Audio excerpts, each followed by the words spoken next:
today I'm going to be discussing about the socio-emotional development of high school learners in Module 26. But first, we must have our prayer. أعوذ بالله من الشيطان الرجيم بسم الله الرحمن الرحيم الحمد لله رب العالمين الرحمن الرحيم مالك يوم الدين إياك نعبد وإياك نستعين اهدنا الصراط المستقيم صراط الذين أنعمت عليهم غير المغضوب عليهم ولا الضالين آمين. So now, let's proceed to our topic. Before I get started with my discussion, I'm gonna read you first the learning outcomes. At the end of this module, you should able to describe the socio-emotional changes in adolescents, discuss causes and solutions to socio-emotional problems of teenagers such as gender and identity, autonomy and attachment, peer group, friendships, dating, juvenile delinquency, depression, and suicide. And also, we must present an abstract of a recent research related to socio-emotional development of adolescents. And lastly, to draw implications of these socio-emotional developmental concepts to high school teaching, learning, and parenting. So let's move on to introduction. During adolescence, the teen develops social cognition in the context of family structure and school, the community, and the media. So this means the teenager become more attuned from navigating relationships within their families, participating in community activities and processing information from media sources, and also within the interacting with peers at school. When we say social cognition, it is the process of information that on how we should interact or behave with people in a proper emotion. So, human emotions. Emotions are commonly known as human feelings that are manifested by varied conscious or unconscious moods. It is subjective reaction to internal or external stimulus that involves called change, actions, or appraisal. So it refers to our feelings such as happy, anger, sad, and etc. So next is positive and negative emotions. Emotions function by focusing attention, motivating and enabling the individual to face a situation in life or withdraw and run away from it. So it refers to how we respond in a certain situation that what I've said earlier, it is a positive or negative emotions. Positive emotions. It is the interest and joy to motivate the individual to continue his or her behavior.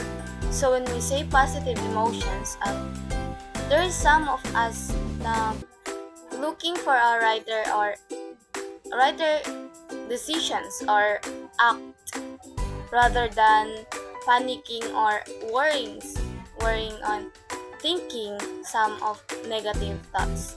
And also, it is always a thoughts that everything happens can overcome. So, let's move on to a negative emotions.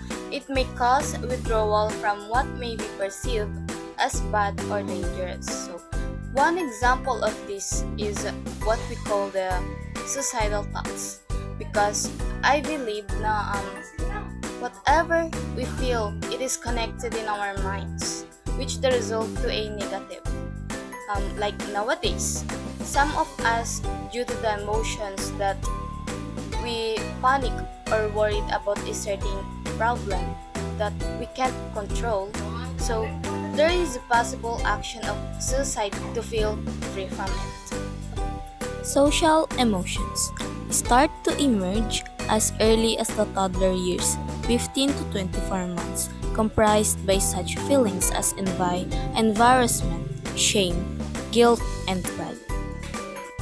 In short, our feelings or our emotions start to emerge as early as the toddler years, 15 to 24 months.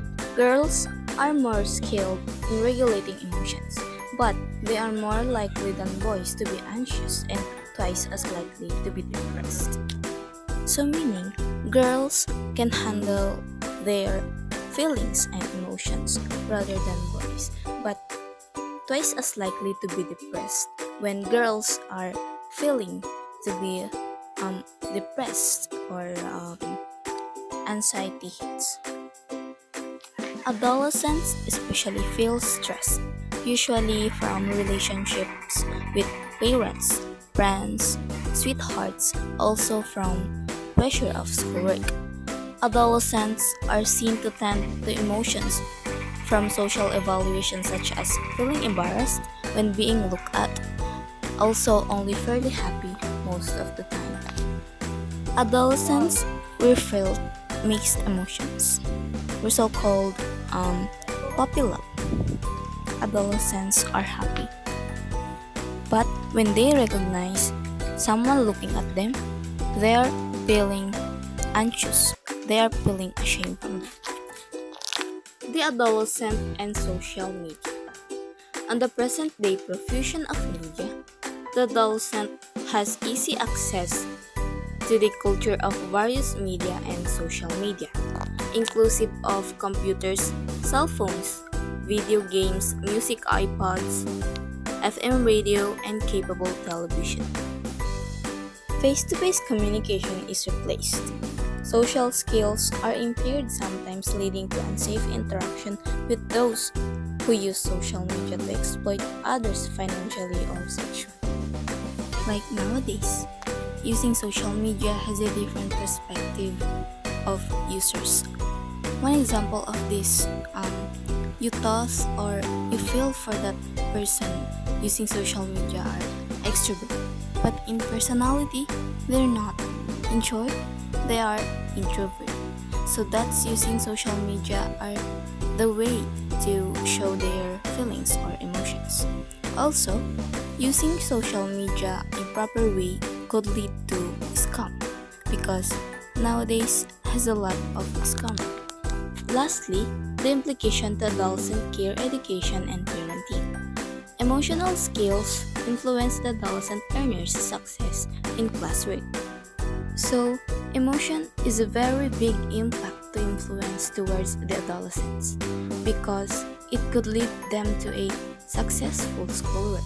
Like, for example, you feel appreciated in your work, so you really wanted and feel motivated to strive. Interventions by the teacher at the school can reduce learners' emotional distress while raising test scores and grades. Teachers and school can also help us on our emotions. Like, you don't really want to school because sometimes you feel tired and exhausted. But when there is intervening between teachers and students or even schools in positive aspects, so there is possibilities to lessen stress or sadness in one adolescent. So that's it for today's video. Thank you so much for watching.